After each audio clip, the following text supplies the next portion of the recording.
Here we are again, another exciting and tantalizing episode of Restauranttopia with another Dave Ross. Dave, how you doing today? I'm doing fantastic. How are you? Man, I'm great. So I like tantalizing. I thought so. That's I good. thought I pulled that one out of thin That's air. a nice one. Yeah, I like it. thanks, man. Sometimes these things just come to me. What are you gonna do? So I understand you have a pretty good topic. We haven't talked about this sort of thing a lot in our tenure. Yeah, we've talked about it within episodes, but we never actually had an episode about it. So it's gonna be a quick hitter. But we're gonna talk about something called founder's disease. Love it. Imagine a perfect world where you can build a restaurant, open the doors, and make loads of money. Unfortunately, those days are over. It takes great leadership, hard work, and long hours to operate a successful restaurant. Together, we can make it happen. This is Restauranttopia. It sounds like a negative thing, but I don't want it to come off too negative. In fact, I got inspired to actually do an episode on it because Josh Kopel had a guest on Restaurant Marketing School, David Dressler, and they called it Founder's Fatigue. Ah, I think it's a little bit different, but it made me consciously say I want to do something on this. So what is founder's disease in my estimation? This is a term I made up, but basically you founded the restaurant years ago, and it's really any business. sure. But we're talking about restaurants here. You did all that in the beginning. You had the grit, you had the courage, you had an entrepreneurial spirit. You took risks. But then as the business developed and grew, not everybody's strong at everything. There's shortfalls and maybe you being organized to get the training together. Over time, the founder, again, could, have a lot of bases covered, but there's going to be cracks and chinks in the armor and things that, not everybody's good at everything, basically. So as the business goes on, what I feel happens and what I call founder's disease is that the founders that actually are self-aware and are able to patch their holes with hiring and retaining talent and building a team that their weaknesses, they find somebody who's strong in and doing that, they allow their weaknesses to be a weakness of the business. That's kind of what I'm talking about. So as the years go on, and then there's a further portion of this disease that I'll call it is when once you become successful, there's a level of lack of courage, a level of maybe complacency, a level of, and again, if you're not hiring and retaining and training and having the right people around you that fill those holes. So it really comes down to self-awareness a lot. Well, sure. And also, too, you become a little risk averse, right? Because now all of a sudden you're not on the offensive, you're on the defensive. So you're playing not to strike out as opposed to playing to hit home runs. Right. And earlier in your tenure, you're probably swinging for the fences because that's the only choice you had. Sure. But now it's like you lost that mojo because you're trying to protect your foundation. That's a tricky situation. Yeah. Like we've talked in previous episodes, like your success is never going to outpace your personal development. So what are you doing just because you're the founder? Okay. It doesn't mean that you can't go and get better at areas. Okay. Yeah, there might be some ego involved in that, or you think maybe you think you're better than you really are at a certain thing, but you don't have to. So I guess what I want to try to impart on the listener is that it's more about self-awareness. Just, that you understand that maybe this isn't my strongest suit. What am I going to do? Because this is a necessary part of the business that has to be accomplished. Kind of like not talking is not my strongest suit. Not talking is not your... Yeah. That's fair. Thanks for interrupting me. I figured that was kind of gift wrapped. It was a little bit. Yeah. But being self-aware of that, to know what are you going to do to accomplish that aspect of the business? Because it is important to the business. You're just maybe not the person to do it. So sure, whether you're going to develop that skill or hire that skill. Right. I mean, obviously that's situational, right? But if we go back to the same guy, Josh, he hit me with that. Stop trying to make your weaknesses into strengths. Now, if it's easy to do, don't get me wrong, low-hanging fruit's great. Yeah. But the fact is, double down on your strengths and hire someone who's good at the stuff that you hate doing. Because most of the time when you're weak at something, it's because you hate it. Yeah. It's something that you're not good at. You dislike it. Whatever the case may be. Yeah. Do you have the right systems in place to do that? We've talked about that. Goals versus systems. Do you have the right people and systems to accomplish everything that needs to do to have a well-run organization? Okay. And things change over time. We're going to do some episodes in the future that I'm really excited about, talking about the digital world and the social media world now, that you've got these entrepreneurs that were so great in the beginning running the business, but now when they have to take their phone out and do something with new technology, it's like they took all these risks, but that's a risk they're not willing to take. We're going to talk about the courage and stuff like that. So that's going to be an exciting episode. But do you have the right systems in place? Are you empowering your employees to do the right things? I mean, you've talked about this. They're making thousands of decisions when you're not around or when you're not looking. Yeah. Do you have the right people? Do you have the right systems? And are you empowering them to make decisions on your behalf or your business's behalf in order to accomplish what needs to happen? That's got to be a hard one, though, too, because I think once you reach that certain state of success, like you were the founder, you drove the bus to that point. are you ready to take your hands off the wheel? Yeah. Right. There's something to be said about an owner, founder that rolls up his sleeves and gets in there and does some work. I like that aspect of a person, somebody that doesn't like all of a sudden, like they're not willing to do what their people are doing. I think it's because if you do it because you feel you have to, right? Well, no, the point I'm trying to make is, let's say somebody calls off and you got to jump in. That's one thing. But if you're constantly doing that position, that's a whole nother thing. Yeah. I have personal experience with some operators that, they've ran a very successful business, have done very well for themselves, have multiple locations, but actually run a position in the restaurant. Certain days. Like what happens when you get sick and you're out for 3 days. Yeah. Yeah. But this is even like more profound. So they actually run a position in the restaurant certain days of the week. Okay. Through that, they have kids in the business as well. The kids are looking at their parents running positions going, I don't want to do that when I'm their age.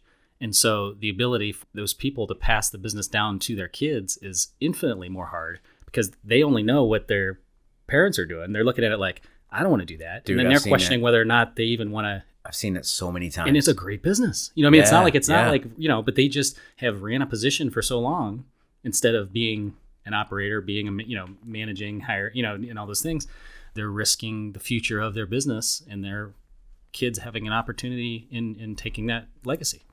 Yeah, and you just hit a nerve there because I've seen that a half a dozen times in the past year, and that's a lot in my book. Yeah, of wildly successful businesses that these operators are trying to sell to complete strangers because they have 3 kids that aren't interested in taking over the business, and they could, over the course of their tenure, the owner has proved that they could be millionaires. Yeah, if they do it right, do it the way they did it. But the kids are like, no thanks. Right. And that's okay. Like if your kid just doesn't have interest or what, like that's perfectly fine. It's no big deal. But when the reason why they're not interested is because they're looking and they don't want to do what you're doing, that's probably a problem. Therein lies the issue, right? Therein lies the issue. Founder's disease. I love it, man. I love it. Yeah. Do you know how to get out of your own way? Do you know how to hire? Do you have the systems? Empower the employees. Do all those things. And I think 3 things that I want to leave this episode with is, when you think about the legacy of a business, I think you have the founder who I always taught, like they dug the ditch, they dug the hole in the ground. You have probably another level of people that built the foundation. Maybe the founder was part of that as well.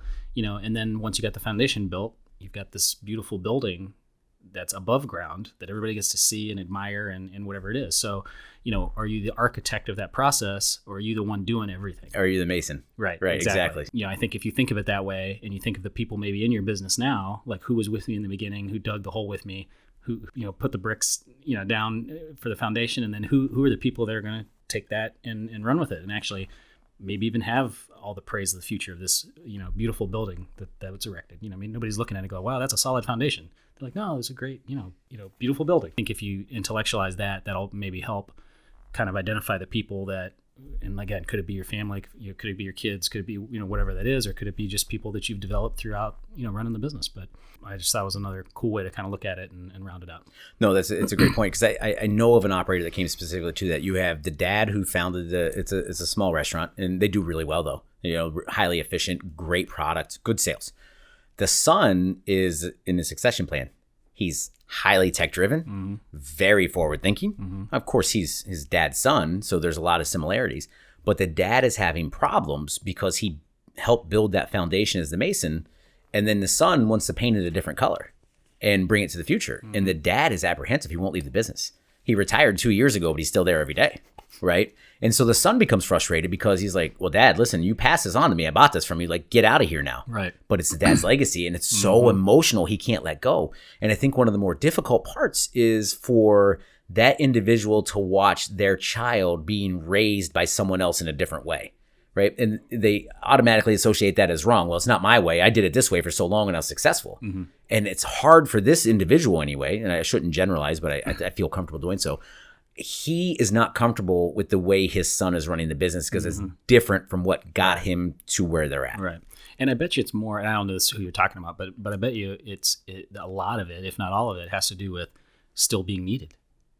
The validation aspect. You know what I mean? Yeah, sure. It's masked and you're doing it different. Yeah. But I bet it has little to do with that, and it's more about the need to be needed. That's a fair point because this dude did this for 30 years and then one day just shuts off the faucet. All of a sudden, like he can walk away and the business doesn't need him. Like that's a huge strike to the ego. Which is funny though, because based on what you're telling me, that should be the ultimate goal.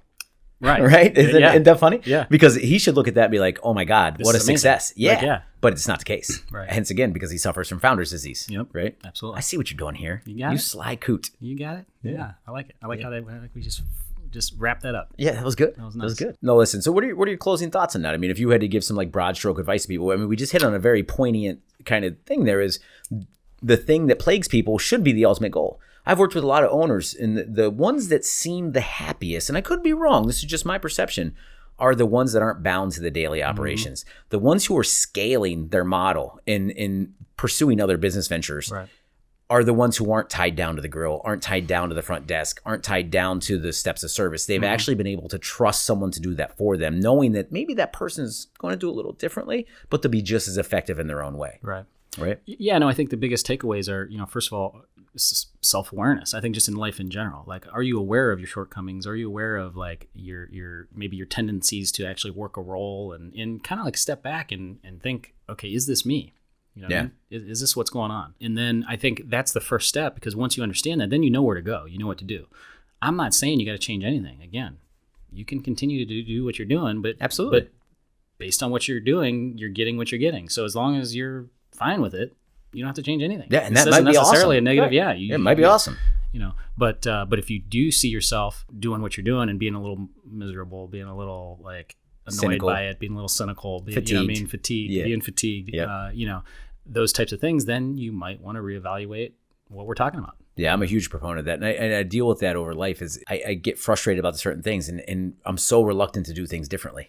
But I'm learning to say, hey, wait, no, this sucks. Why am I doing this? Yeah, exactly. Right? Yeah, Like, yeah. I'm causing this. Yeah, Like, right. I got to change this up. Right. I got to change this up. And you soon realize like all the anxiety and pressure. And Brian sent me a TikTok from Ryan Holiday, and maybe he sent it to you. I don't know, but it was revolving around anxiety. But I think it's more generalizable to just anxiety. But he was talking about how everything that he feels negatively from an anxiety standpoint comes from within. No one cares that he's 5 minutes late to the meeting. No one cares that he didn't get this thing done at noon on Friday. That's all self-generated. And I would argue the same thing that plagues owner with founder's disease, it's all internal. It's their own perception, right? So I guess that's where the self-awareness model comes in, and being able to kind of audit your feelings and understand which ones you got to let go and which ones you grasp onto. That's very, very valid point, man. Yeah, Good no, stuff. for sure. Well, Dave, awesome, man. Awesome. I hope this helps someone. I certainly think it would. I've learned a lot from you in the last 20 minutes, as per usual. I appreciate you bringing this table. And to everyone out there, thank you so much for listening. We appreciate it as always. Thanks so much. Have a great day. This is a high quality pod. Thank you, everybody. Take care. Adios. Thank you for listening to Restaurantopia. The gratitude that we have for each and every one of you spending your precious time to listen to this podcast is immeasurable. Please make sure to tell a friend about this podcast. And also, if you have any feedback for us, visit us on restaurantopia.com and drop us a line. You can also subscribe on your favorite place to listen to podcasts. Thank you and have a great day. Thanks, Anthony. That's my favorite part. Thanks, Anthony. Every time you sound like Mickey Mouse, and it's fantastic. We are excited to announce the Restaurantopia VIP Text Club. Join by texting the word podcast to 844-928-4257. You will get access to exclusive content, industry news, deals, announcements, pro tips, and more. The VIP Text Club is an exclusive community of independent restaurant owners and professionals. Join today. Message and data rates may apply. Please check our website for our terms of service and privacy policy.